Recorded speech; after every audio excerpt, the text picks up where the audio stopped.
ಕರವೇ ನಾರಾಯಣಗೌಡರ ಬಿಡುಗಡೆಗೆ ಆಗ್ರಹಿಸಿ ಚಿತ್ರದುರ್ಗದಲ್ಲಿಂದು ಕರವೇ ಚಿತ್ರದುರ್ಗ ಜಿಲ್ಲಾ ಘಟಕದ ವತಿಯಿಂದ ಪಂಜಿನ ಮೆರವಣಿಗೆ ನಡೆಸಲಾಯಿತು. ಇನ್ನು ಕರ್ನಾಟಕ ರಕ್ಷಣಾ ವೇದಿಕೆ ನಾರಾಯಣಗೌಡರ ಬಂಧನ ಮಾಡಿದ್ದು, ಇದನ್ನು ಖಂಡಿಸಿ ಕರವೇ ಚಿತ್ರದುರ್ಗ ಜಿಲ್ಲಾ ಘಟಕದ ವತಿಯಿಂದ ಪಂಜಿನ ಮೆರವಣಿಗೆ ಮತ್ತು ಕರಾಳ ದಿನಾಚರಣೆ ಮೂಲಕ ಸರ್ಕಾರಕ್ಕೆ ನಾರಾಯಣಗೌಡರ ಬಿಡುಗಡೆಗೆ ಒತ್ತಾಯಿಸಲಾಯಿತು.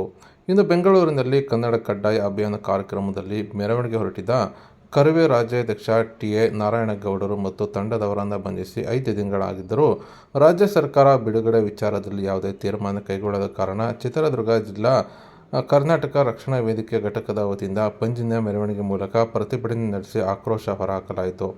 ಇನ್ನು ನಗರದ ಗಾಂಧಿ ವೃತ್ತದಿಂದ ಪಂಜಿನ ಮೆರವಣಿಗೆ ನಡೆಸಿ ಜಿಲ್ಲಾಧಿಕಾರಿ ಕಚೇರಿ ವೃತ್ತದವರೆಗೆ ಸರ್ಕಾರದ ವಿರುದ್ಧ ಘೋಷಣೆಗಳನ್ನು ಕೂಗುತ್ತಾ ಬಂದ ಪ್ರತಿಭಟನಾಕಾರರು ಸರ್ಕಾರದ ವಿರುದ್ಧ ಘೋಷಣೆಗಳನ್ನು ಕೂಗಿ ತಮ್ಮ ಆಕ್ರೋಶವನ್ನು ಹೊರಹಾಕಿದ್ದು, ಜಿಲ್ಲಾಧಿಕಾರಿ ವೃತ್ತದಲ್ಲಿ ಬೆಂಕಿಯನ್ನು ಸುರಿದು ಮುಖ್ಯಮಂತ್ರಿ, ಉಪಮುಖ್ಯಮಂತ್ರಿ ಹಾಗೂ ಸರ್ಕಾರದ ವಿರುದ್ಧ ಘೋಷಣೆಗಳನ್ನು ಕೂಗಿ ಆಕ್ರೋಶವನ್ನು ವ್ಯಕ್ತಪಡಿಸಿದ್ದು ಪ್ರತಿಭಟನೆ ನಡೆಸಿದ್ದಾರೆ. ಇನ್ನು ಈ ಕೂಡಲೇ ಸರ್ಕಾರ ಎಚ್ಚೆತ್ತು ನಾರಾಯಣಗೌಡ ಅವರನ್ನು ಬಿಡುಗಡೆಗೊಳಿಸಬೇಕು, ಇಲ್ಲವಾದಲ್ಲಿ ಮುಂದಿನ ದಿನಗಳಲ್ಲಿ ಉಗ್ರ ಹೋರಾಟ ಮಾಡುವುದಾಗಿ ಪ್ರತಿಭಟನಾಕಾರರು ಎಚ್ಚರಿಕೆಯನ್ನು ನೀಡಿದ್ದಾರೆ.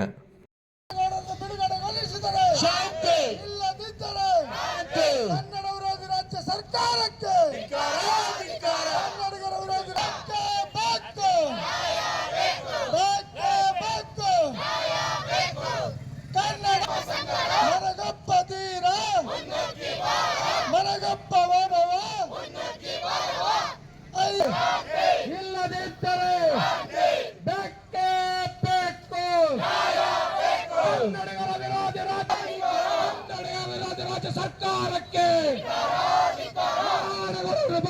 ಸಿದ್ದರಾಮಯ್ಯನಿಗೆ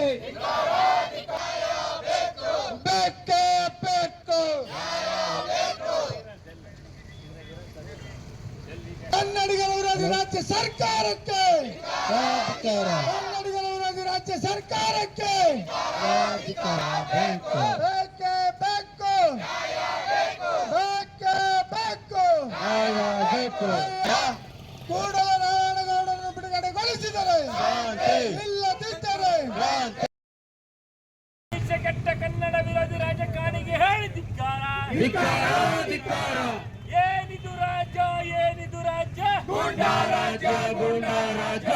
ಏನಿದು ರಾಜ್ಯ, ಏನಿದು ರಾಜ್ಯ, ಗೂಂಡಾ ರಾಜ್ಯ, ಗೂಂಡಾ ರಾಜ್ಯ. ಅಯ್ಯಯ್ಯೋ ಅನ್ಯಾಯ, ಅಯ್ಯಯ್ಯೋ ಅನ್ಯಾಯ.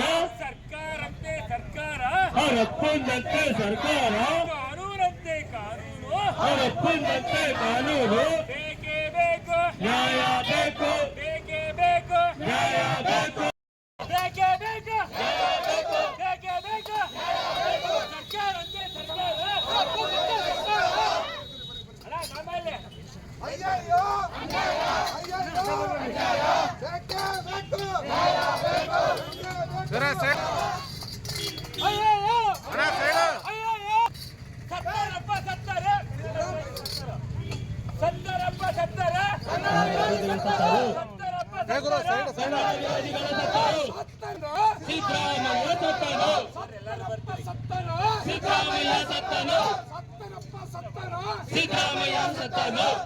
ಸತ್ತರಪ್ಪ ಸತ್ತನಪ್ಪ ಸತ್ತನು, ಡಿ.ಕೆ. ಶಿವಕುಮಾರ್ ಸತ್ತನು, ಸತ್ತನಪ್ಪ ಸತ್ತನು, ಡಿ.ಕೆ. ಶಿವಕುಮಾರ್ ಸತ್ತನು, ಸತ್ತನಪ್ಪ ಸತ್ತನು, ಪರಮೇಶ್ವರ್ ಸತ್ತನು, ಸತ್ತನಪ್ಪ ಸತ್ತನು, ಪರಮೇಶ್ವರ್ ಸತ್ತನು. ಕಾಂಗ್ರೆಸ್ ಸರ್ಕಾರ ಸತ್ತೋಯ್ತಪ್ಪ, ಸತ್ತೋಯ್ತು ಕಾಂಗ್ರೆಸ್ ಸರ್ಕಾರ ಸತ್ತೋಯ್ತು, ಸತ್ತೋಯ್ತಪ್ಪ, ಸತ್ತೋಯ್ತು ಕಾಂಗ್ರೆಸ್ ಸರ್ಕಾರ ಸತ್ತೋಯ್ತು.